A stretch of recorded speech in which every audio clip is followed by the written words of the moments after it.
রাঙ্গামাটির বিলাইছড়ি উপজেলা আওয়ামী লীগের সভাপতি সুরেশ কান্তি তঞ্চঙ্গারে গুলিগরি হত্যার ঘটনায় সন্তুল আনমার নেতৃত্বাধীন জেএসএস-এর সভাপতি ও উপজেলা চেয়ারম্যান শুভ মঙ্গলের প্রধান আসামি দিয়ে বিশ জনের নাম উল্লেখ করে হত্যা মামলা দায়ের করা হয়। উপজেলা যুবলীগের অর্থ বিষয়ক সম্পাদক মনির এই মামলার বাদী হয়। এই মামলার এজাহারভুক্ত আসামি স্নেহাশিস ওরফে আশিস চাকমারে গ্রেফতারও করা হয়।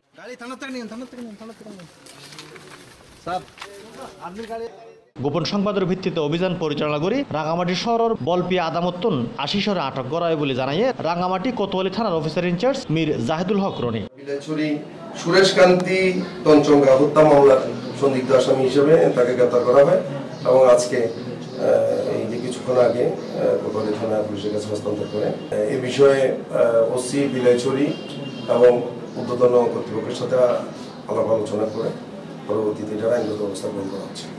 অভিযান অব্যাহত আছে। এই মামলার জানামি আসামি সহ অন্যান্য আসামিদের সন্দিগ্ধ আসামিদের গ্রেফতার করার জন্য যৌথ অভিযান অব্যাহত আছে। Desk news C+ TV।